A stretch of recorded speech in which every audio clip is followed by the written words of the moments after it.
Changing your state is the fastest, most direct way to shift your entire life, because your state is the lens through which you experience every moment, make every decision, and take every action. Most people try to change their lives by starting with their circumstances. More money, new habits, a different job, a fresh environment, but that's the slowest road. Because circumstances don't create your state creates the way you interpret and respond to your circumstances. The key is understanding that your state is not random, not fixed, and not something you have to wait for conditions to improve before you can access. Your state is something you can command. You can shift it through your physiology, your focus, your language, and your intention. Physiology is the quickest entry point because the body is always listening. If you change your posture, your breathing, your movement, the tension in your muscles, the energy in your voice, the direction of your eyes, your body will generate an emotional state to match. Try feeling defeated while standing tall, chest open, breast strong. You can't. The nervous system doesn't work that way. The moment you shift your physical intensity, you interrupt old emotional patterns and activate new ones. That's why athletes warm up aggressively. Leaders pace with purpose before taking a stage. And champions use physical priming rituals. They're conditioning their internal state long before the external challenge arrives. Most people walk into situations waiting to feel confident or feel motivated, not realizing that confidence and motivation aren't feelings you wait for, they're states you create. Focus is the second lever of state, because what you focus on determines what you feel, regardless of what is happening around you. If you focus on what's missing, what's wrong, or what you fear, your state collapses. But if you direct your focus toward your strengths, your opportunities, what you can control, what you want to create, your state expands instantly. Focus is a mental flashlight, and most people let it drift into the darkest corners without even noticing. The shift happens the moment you take ownership of where you aim that flashlight. When you practice focusing intentionally on solutions instead of problems, on progress instead of setbacks, on the future you want instead of the past you regret, your emotional state transforms in real time. This isn't delusion or denial, it's discipline. It's deciding that your mind will not be hijacked by whatever thought happens to appear first. It's choosing the focus that empowers you rather than the focus that weakens you. The brain is a meaning-making machine, and focus is the driver. Change what you focus on consistently, and your emotional state begins to follow like a shadow. Language is another powerful mechanism because the words you use become the emotional quality of your experience. If you describe your situation as overwhelming, you'll feel overwhelmed. If you describe it as challenging, you'll feel capable. If someone says they're destroyed, exhausted, or done, their state collapses, not because of the situation itself, but because of the label they attach to it. The moment you change the label, you change the feeling. This is why top performers are careful with their language, not politically correct, but emotionally precise. Words create emotional momentum. They turn a spark into a fire or extinguish it entirely. When you deliberately choose words that empower, elevate, and strengthen you, your state rises. When you replace exaggerations of despair with language that reflects truth and resilience, your emotional intelligence deepens. You start feeling the world differently because you're describing it differently. This is internal leadership at its core. Intention ties all these elements together because behind every state is a purpose. When you decide what state you want to live in before you enter a situation, a meeting, a conversation, a workout, a difficult moment, you direct your mind and body toward that outcome automatically. Intention is choosing the emotional tone you want to carry instead of reacting to whatever tone the environment hands you. Most people walk into experiences with no emotional intention at all. They show up neutral and absorb whatever state they're exposed to. But leaders, creators, and high achievers generate a state ahead of time. They decide who they're going to be before the world has a chance to influence it. This is why people with powerful states often influence rooms. Instantly, they bring the energy instead of receiving it. Intention makes your emotional state proactive instead of reactive.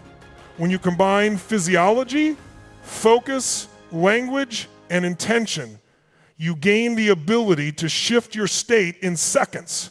And when you shift your state, everything else changes. Decisions become bolder.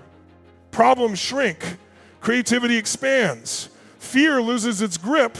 Opportunities become visible that once hid behind stress or self-doubt.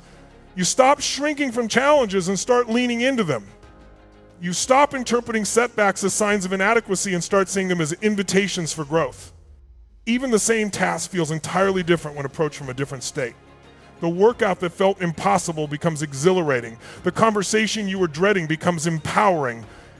The project that overwhelmed you becomes a puzzle you're excited to solve. The external world didn't change, your internal world did, and that changed your behavior, which begins to change your results. This is why the fastest way to improve your life is not by waiting for inspiration, not by rearranging your circumstances, not by hoping for motivation to strike, but by mastering your state.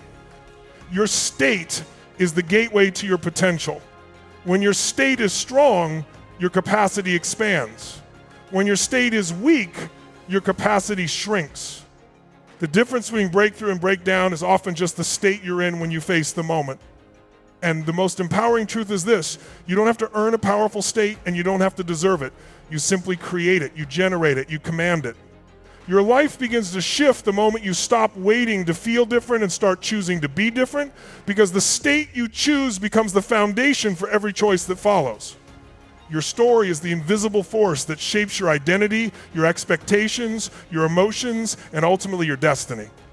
Every action you take is filtered through the narrative you tell yourself about who you are and what you are capable of. You could have the talent, the intelligence, the resources, even the opportunity, but if your story says you're not enough, you'll find a way to sabotage or shrink. People don't act in accordance with the truth. They act in accordance with the story they believe. This is why two people can face the exact same challenge and respond in completely different ways. One sees a dead end, the other sees a doorway. The difference is not the situation, it's the meaning assigned to it through their internal narrative. We live our stories as if they're facts, but most of them were created by past experiences, old fears, or someone else's voice that we accidentally adopted as our own. When you start questioning those stories, you begin to free yourself from limits you didn't even realize you were carrying. Many stories begin in childhood or early struggles, and they were created when you didn't yet have the tools to interpret events accurately. Maybe someone told you that you weren't smart enough, strong enough, talented enough, or worthy enough. Maybe you experienced failure at a young age and internalized it as a permanent truth instead of a temporary moment. Maybe you grew up in an environment where people settled, so you learned to settle. Maybe the people around you normalized doubt, fear, or small thinking, and you absorbed that energy without realizing it. But here's the truth. A story formed in a moment of vulnerability is not a verdict. It's simply an unchallenged interpretation. You're allowed to outgrow it, you're allowed to rewrite it, you're allowed to question whether your story reflects the person you were or the person you've become. The problem is that most people never examine the script running their lives. They think their thoughts are facts, their interpretations are reality, and their limiting beliefs are just the way things are. But once you bring awareness to the story, you begin to separate who you are from what you believed. Your story influences your emotional patterns. If your story is, I'm always the one who gets hurt, you will approach relationships with fear and withdrawal. If your story is, I can't win, you'll hesitate, procrastinate, and self-sabotage even when opportunities are right in front of you. If your story is, I never follow through, you'll unconsciously confirm it by quitting early, abandoning projects, or not showing up fully. A disempowering story becomes a self-fulfilling prophecy because your mind is always trying to stay consistent with your identity. But the beauty of identity is that it's not fixed, it's chosen. You get to decide whether the story you've been telling aligns with the future you want. If it doesn't, you can rewrite the narrative in a way that elevates you rather than limits you. You can choose a story that says, I grow through challenges, I'm the kind of person who figures things out, I follow through because I value my future, or I rise every time I fall. Stories like these generate focus, courage, and resilience